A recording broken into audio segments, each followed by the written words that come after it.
welcome to our program World Today. I'm your host Sharmeen Ali.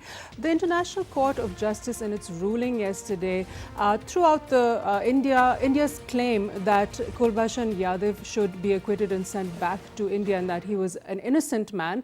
They rather maintained that the military court's decision, they gave credibility to the military court's decision, and at the same time they also said that he should be given consular access.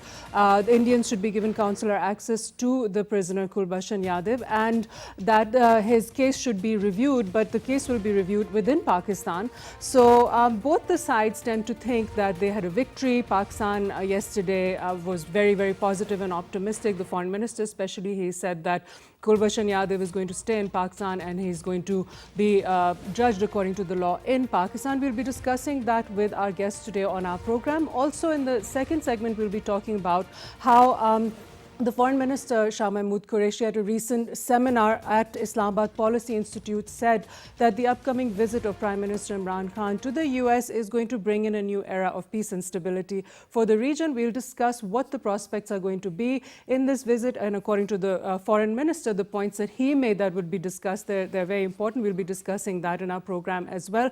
Also, the Prime Minister said that he's going to be making the business environment very conducive to the business community, and by this will be particularly by means of improving the ease of doing business in the country, among other things. And he said that the business community will be finding the government to be much more receptive to their needs. We'll be discussing that with our guest today as well. And of course, in our last segment, we'll be discussing the stock market and which way it moved today. So first, we're going to be speaking to Mr. Hamid Khan, who's a journalist. Thank you so much, Hamid Khan, for joining us today.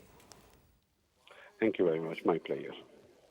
Okay, so in light of the International Court of Justice's decision yesterday, what was actually India's case in the International Court of Justice, and how did it come out in Pakistan's favor as far as this allowing the decision to be made in Pakistan, again, whether it's a review or not, and basically that the military court's decision was not thrown out by the International Court of Justice? Yeah, that's right. Actually, so both sides are claiming, each other's like a victory situation for the decision. But as a matter of fact, I mean, this is very clearly in favor of Pakistan, because when India went into International Court of Justice, their demand was based on 4 points, and the first of all, that one was to suspension of the death penalty of Kulbhushan Yadav, who was a spy of the Indians. And the second one was to null and void the decision made by the Pakistani court, which was within the law of land. And the third one was to give him the consular access. Right. And then the fourth one, they were trying to make that point in the court that Kulbhushan Yadav was not arrested within the Pakistan soil. Rather, he was kidnapped from Iran or neighboring country, and then he was brought into that. So these were the 4 main demands, or you can say the plea points in the court by the Indian lawyers. And then when it came out to the decision part, it is very clear that the International Court of Justice has clearly admitted Pakistan's legal procedure as legal proceedings, and they have acknowledged that there is no discrepancy or anything in the decision made by the Pakistani court. And it is very encouraging, although they have said that there should be review. But keep in mind this thing, that the reason of International Court of Justice asking for a review for the decision is based on the death penalty. Because in so many countries, as you know, in Europe and everywhere else, that the death penalty has been abolished. So that was the main point. But as far as the retaining of Kulbhushan Yadav is concerned, he will remain in Pakistan's custody according to that decision. And then India wanted to null and void the decision, that they were unsuccessful for that. The only Thank you so much, Mr. Hamid Khan. That was Hamid Khan, who's a journalist, and talking to us about the International Court of Justice's decision yesterday about the Kulbhushan Yadav case. And now we're going to stop for a short break. Stay with us, please.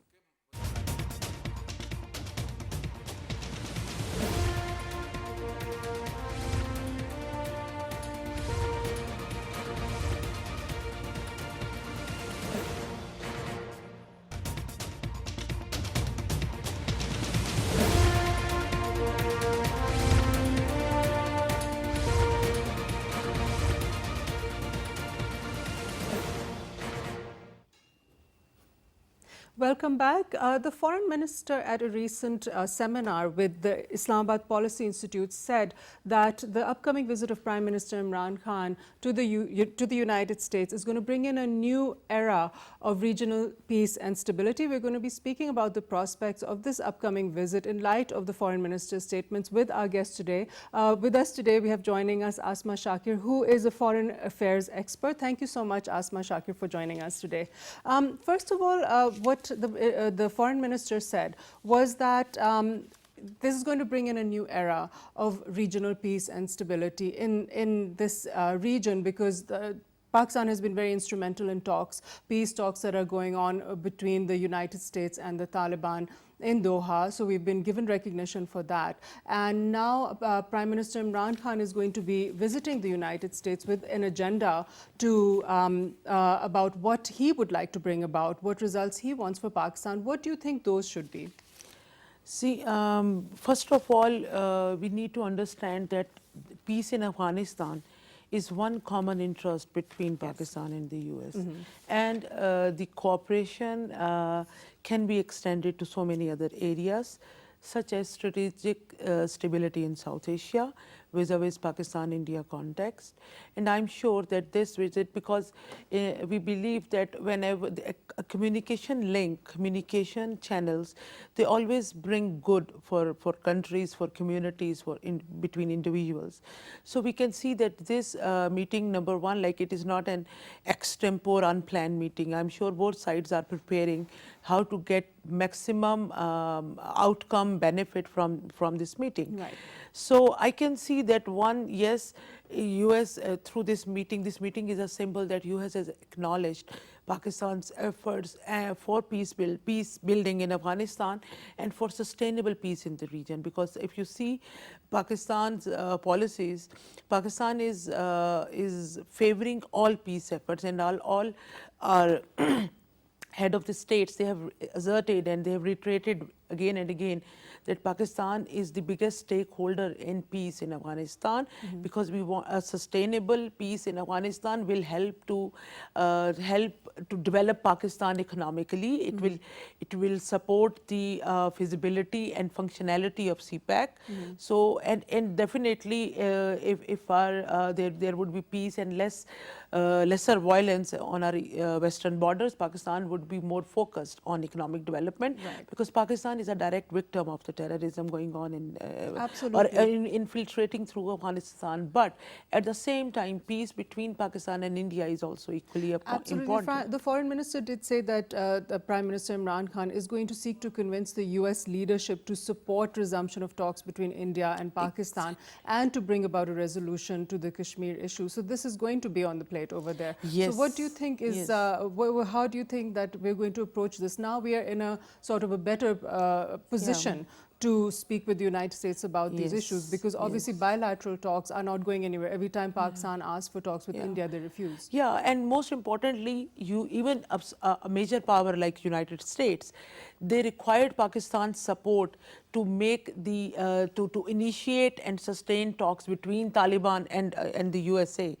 So Pakistan can expect same gesture from the USA, and here Pakistan and India are two state actors. It is not like one state versus non-state actor.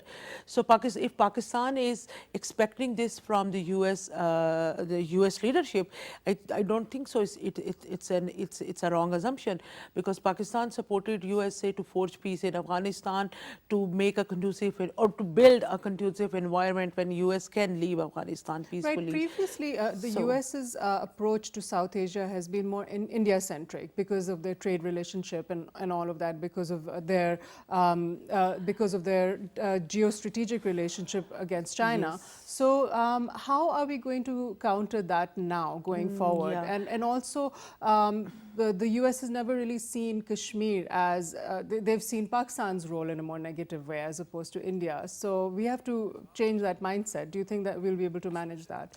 See, your question needs a little more explanation, because as a student of strategic studies, I see India exploits US anxieties vis-a-vis China in order to gain strategic significance and in order to exploit the insecurities of USA vis-a-vis China. Right. So maybe Pakistan and improved relations with Pakistan would be helpful for the USA to rationalize its threat perception in South Asia Okay. and to not to fall prey or victim to the exploitation by India. Okay, So fair I enough. can see that I can see that USA is trying to look for other options as well, because a stalemate or a less friendly relation with Pakistan was not fruitful for USA, rather counterproductive for the US objectives, for the US strategic designs, and for the US presence in Afghanistan. So I think USA has realized its basic mistake it did by putting all eggs in Indian basket. So now they want to look for other options, and then specifically in this era of complex interdependency, any sane country cannot rely on a single country to protect the interest of that country in a specific region. They need Right. to have multiple diverse friends in the region. Right. We now have online with us Shaukat Paracha, who's a senior journalist. Thank you very much for joining us on World Today. Thank you.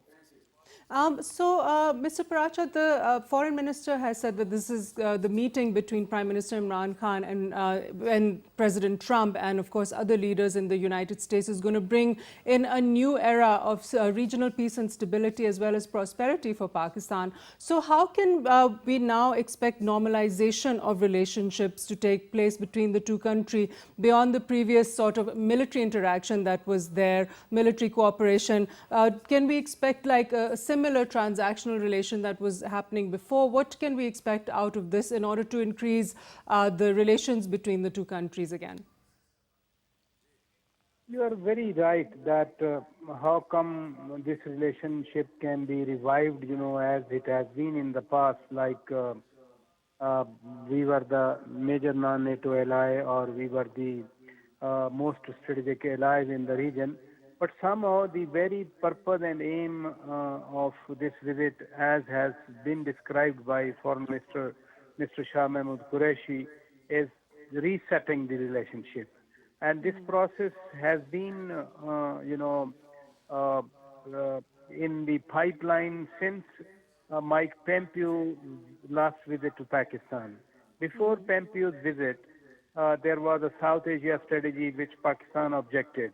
Then there was a national security strategy of President Trump that Pakistan objected.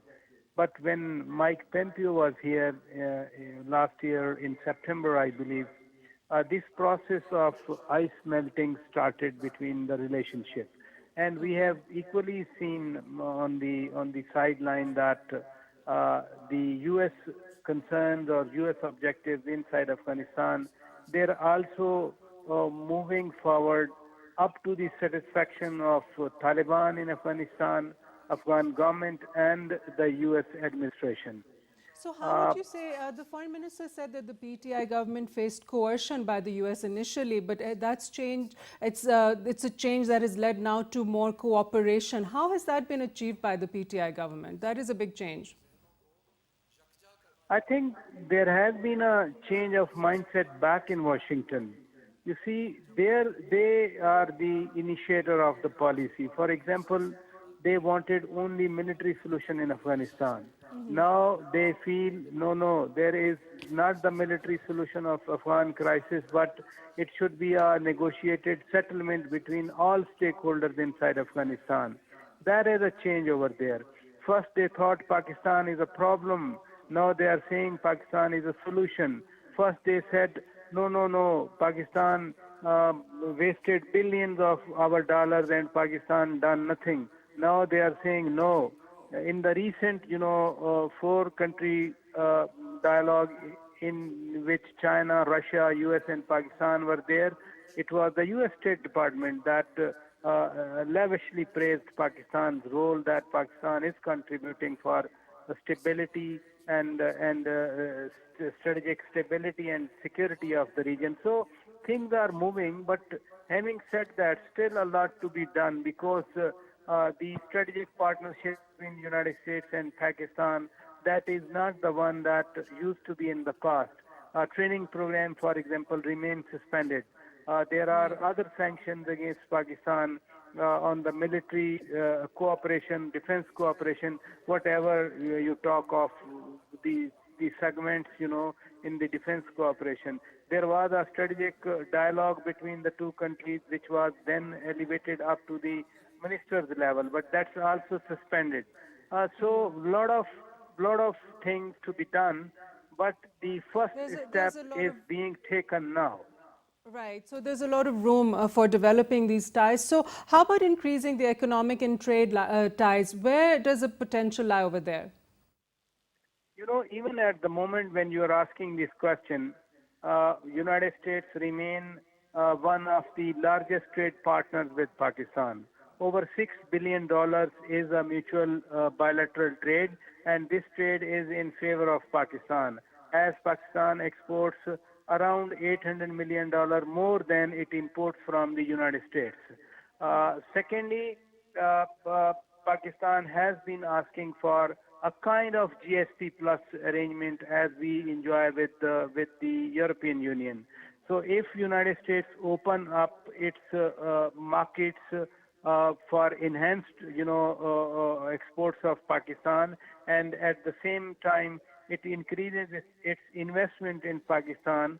For example, there are advisories for Pakistan. They should withdraw these advisories now that British Airways has resumed its flights inside Pakistan. More and more, tourists, they are coming or opting for Pakistan. So these advisories should go. Second is the non-family station in Islamabad for their diplomats. Now that the UN system has declared Islamabad as a family station and withdrawn its earlier advice of Islamabad as a non-family station, so why not United States come forward?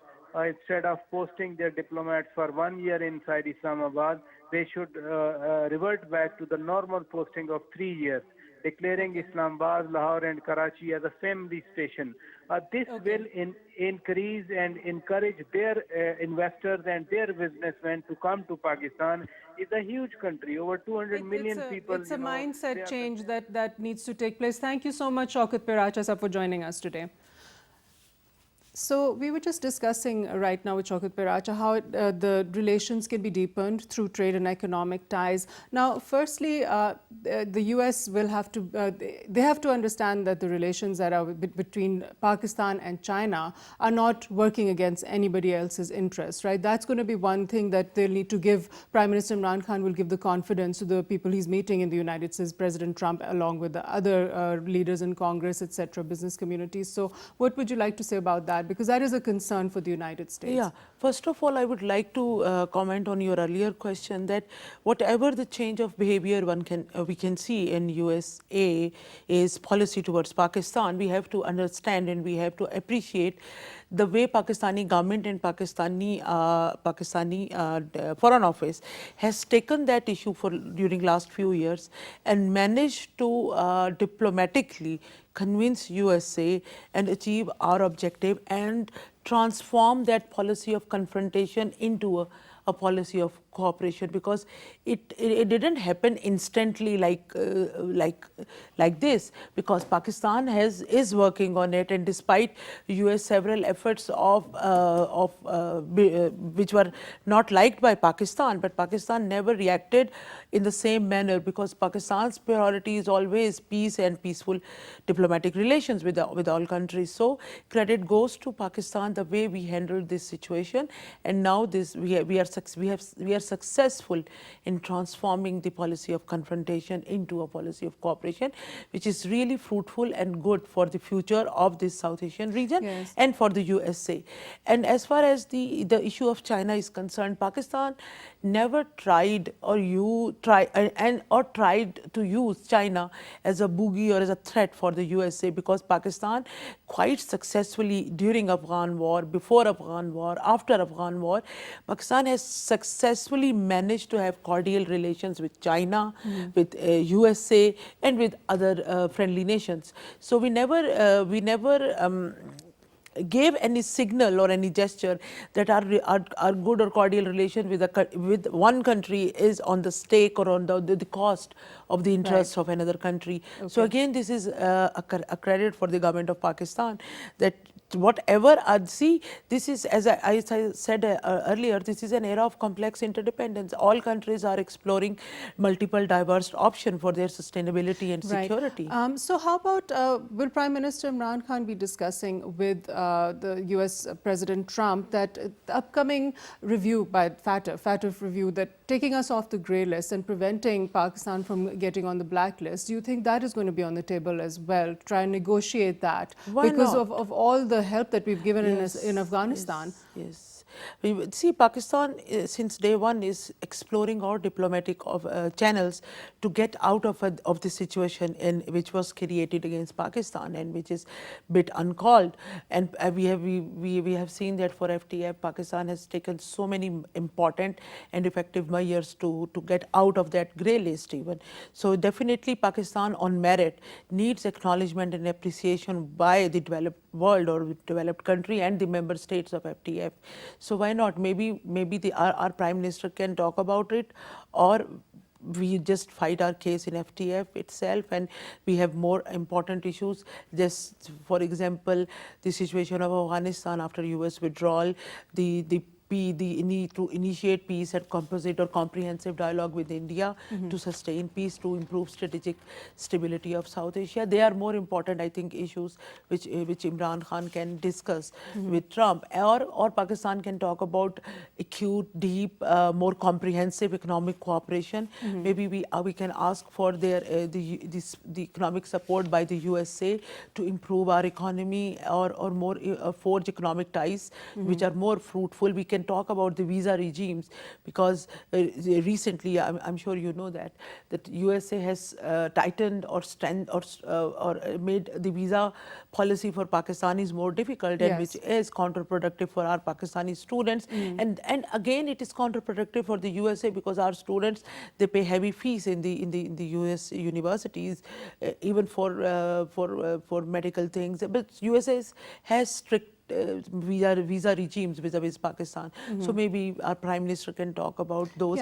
And above all, military ties. Maybe we can talk about restarting military cooperation, which is being stopped by the Trump administration. Right. So going forward, the Afghan peace deal that is coming about with the United States government, how difficult is that going to be to implement? Because that the United States might be expecting Pakistan to be involved more deeply in this whole process, and Pakistan wants a political resolution, an intra-Afghan dialogue. Now, once the US withdraws its troops, and they've given a deadline, September 1st, before the Afghanistan elections, how realistic is it that this peace deal is actually going to come through, and there's going to be peace in Afghanistan, and there won't be further terrorist activity, and that Pakistan won't be blamed again for something? How much deeper? What if President Trump will ask Pakistan to have a deeper involvement, and what could that be? First of all, I think that it is basically primary, it's the responsibility of Afghan people. They need to develop a political will to ensure the implementation of a peace deal, peace accord, or peace agreement in Afghanistan. If Afghan people and Afghan politicians and groups, they have this political will to forge a sustainable peace in Afghanistan, no one can derail that peace process. Because whenever there is a peace deal or peace agreement, all parties cannot be stakeholder in that. There would be some parties definitely which would be left out, and they don't have interest in peace deal because their interest is in war economy. Their interest can be better served in a volatile conflict, violent situation. So, but this is the decision of the major parties in the peace deal not to fall prey to those spoilers of peace processes. Right. We have just online to ignore with us them. now Lieutenant General Khalid Naeem Lodi. Thank you for joining us, sir. Thanks a lot. It's a pleasure. Sir, the upcoming visit of Prime Minister Imran Khan to the United States and his meeting with President Trump and other senior leaders in office in the U.S. government and with business leaders there, what would you expect would be, would you say would be a win for Pakistan if Prime Minister Imran Khan, what would you say he should come out with after this meeting? I think the first thing which we cannot be overemphasized is that this is an important visit for the reason that whatever ties we have been having, good or bad, with America, we still Americans still they are one of the largest nations from most of the aspects, economic, political, military, whatever it is. So any country would like to have good relations with them. But out of all the programs which Prime Minister will be having with their business people and everybody, the the meeting with Trump is most important because everything else will fall according to whatever happens there. And I'm sure that our Foreign Office must have carried out their homework. They must have made a list of those points, with those demands which Americans must be thinking to ask from us. And we must have our own list also, what we expect from them. I would only say that we should be cautious, keeping in mind the history. One thing is very clear, that we cannot have a deep, long, strategic, links with America because it has not worked in the past. It will not work now because our strategic alignment is now with China, and it is very clear. So we can have a transactional negotiation with them. They need us in a number of ways. I may not go into the detail, but I can just give you pointers. Afghanistan, Iran, CPEC.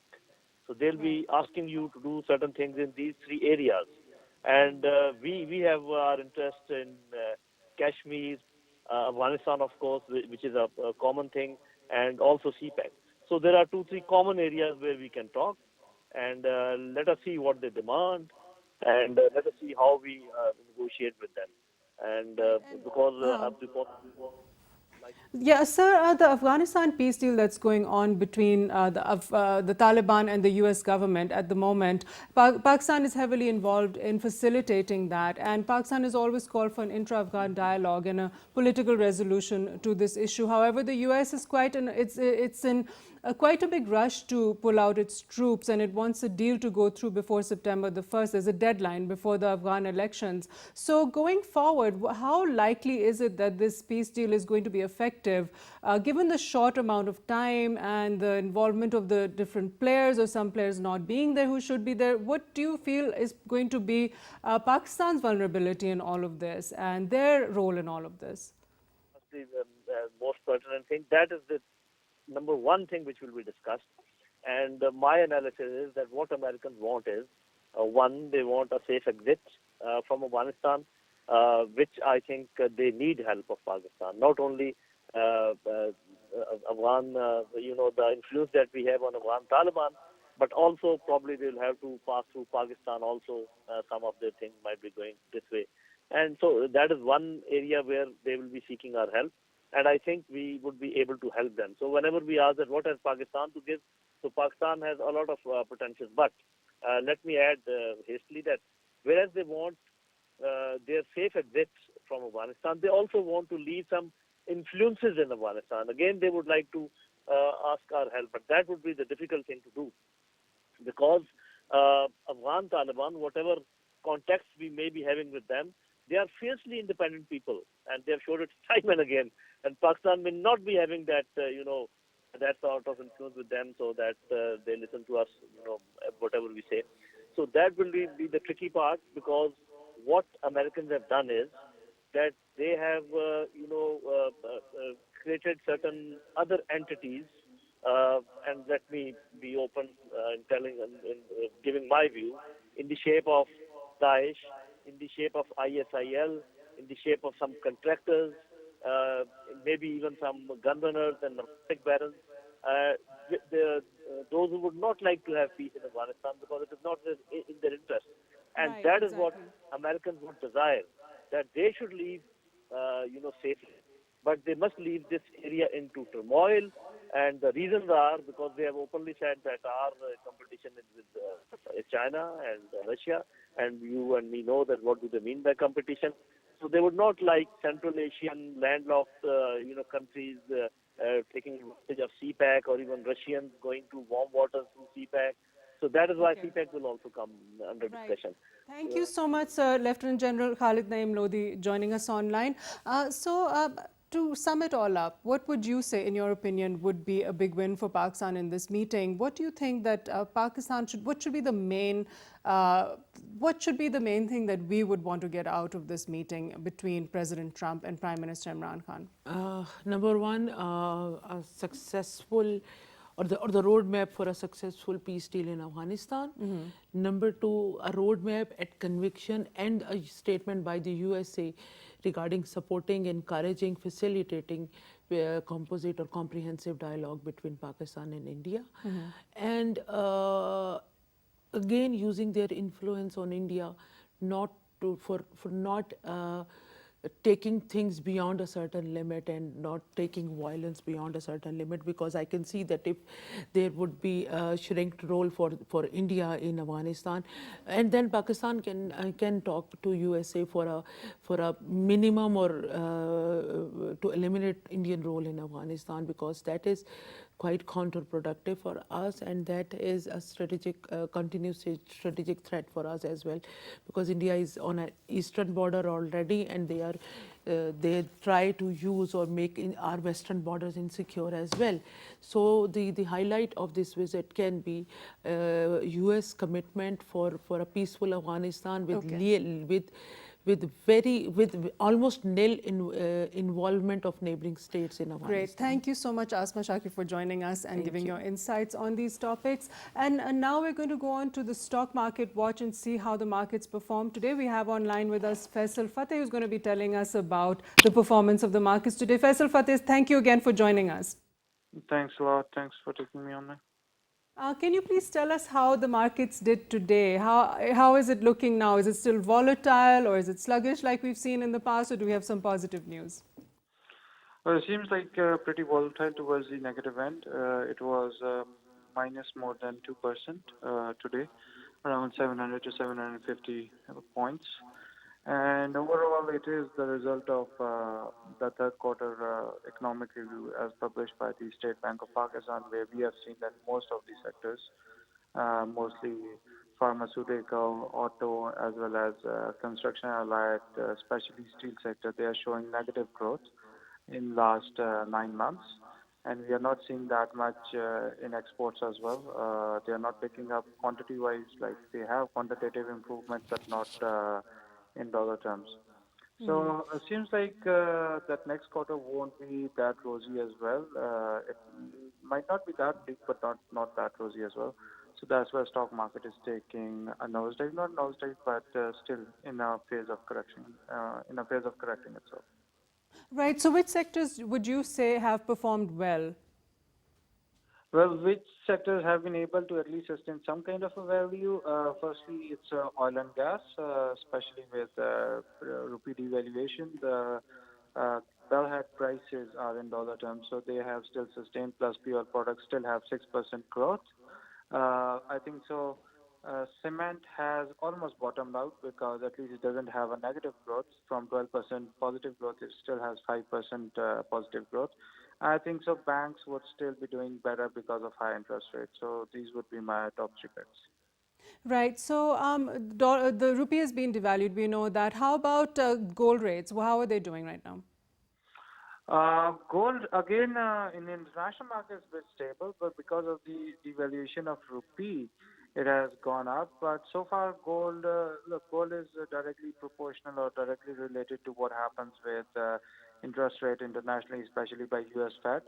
And since U.S. Fed came into a policy of aggressive increase in their interest rate, every quarter they're increasing it by 25 basis points. But I think so gold will remain stable. There's not much movement in commodities these days. Right. Thank you so much, Faisal Fateh, for joining us today and telling us about the latest stock market update. Viewers, that's all the time we have for today's program, and hopefully we'll see you next time on World Today. Please join us again. And for now, it's bye-bye from our team on World Today and from Sharmeen Ali. Bye-bye and see you next time.